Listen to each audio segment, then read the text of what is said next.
அன்பு நண்பர்களே, இன்னைக்கு அன்னை சமையலில் பார்க்க போகிறது தோசை. வாங்க எப்படி மொறு மொறுன்னு செய்யறதுன்றதை பார்க்கலாம். அதுக்கு சூப்பரான சைட் டிஷ் கருவேப்பிலை சட்னி. தோசையும் கருவேப்பிலை சட்னி எப்படி செய்யறதுன்னு பார்க்கலாம். இப்போ 1.5 கப் கோதுமை மாவு சேர்த்துக்கலாங்க. 1/2 கப் ரவை, 1/2 கப் தயிர், தேவையான அளவு உப்பு. இப்போ இதெல்லாத்தையும் நல்லா மிக்ஸ் பண்ணிக்கலாம்.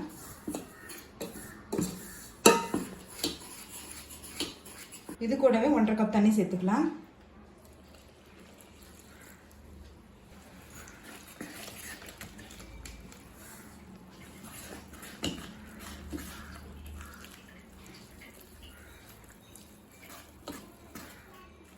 இன்னும் ஒரு 1/4 கப் தண்ணி சேர்த்துக்கலாங்க.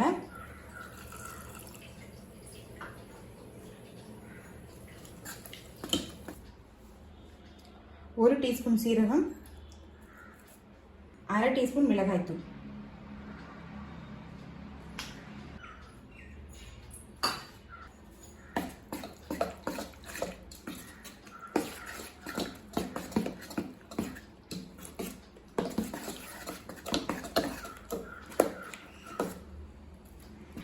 இது பார்த்தீங்கன்னா நம்ம வழக்கமாக இருக்கிற இட்லி தோசை மாவோட கொஞ்சம் திக்காக இருக்கணும்.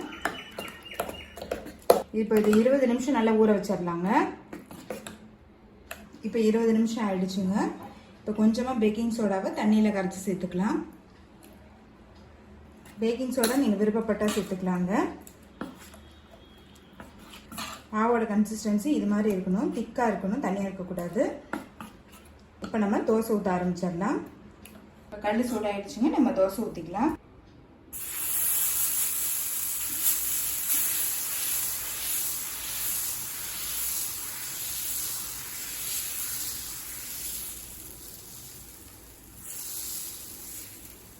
தேவையான அளவு எண்ணெய். இப்போ தோசை ஒரு சைடு வந்துருச்சுங்க, திருப்பிக்கலாம்.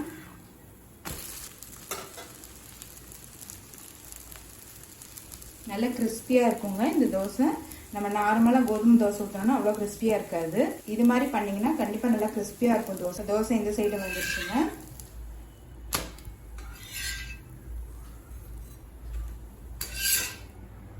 இப்போ கோதுமை தோசை ரெடி ஆயிடுச்சு, சர்வ் பண்ணிடலாம். இப்போ அடுத்தது கருவேப்பிலை சட்னி எப்படி செய்யறதுன்னு பார்க்கலாம். 2 டேபிள் ஸ்பூன் உளுந்து, உளுந்து கலர் மாறுற வரைக்கும் வறுத்துக்கலாம். 4 காஞ்ச மிளகாய்,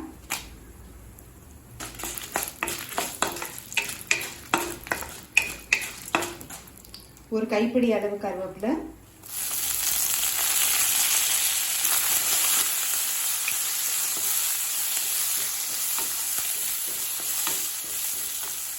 கருவேப்பிலையை நல்லா பச்சை வாசனை போக வதக்கிக்கலாங்க.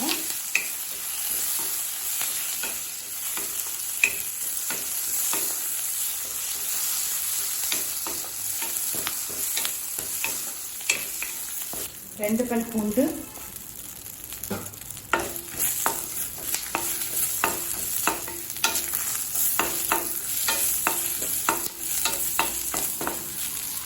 இப்போ பச்சை வாசனை போக வறுத்தாச்சுங்க. 1/2 கப் தேங்காய் துருவல், கொஞ்சம் புளி, தேவையான அளவு உப்பு. இப்போ இது கொஞ்சம் நேரம் ஆறின பிறகு தேவையான அளவு தண்ணி சேர்த்து மிக்சியில் நைஸாக அரைச்சிக்கலாங்க.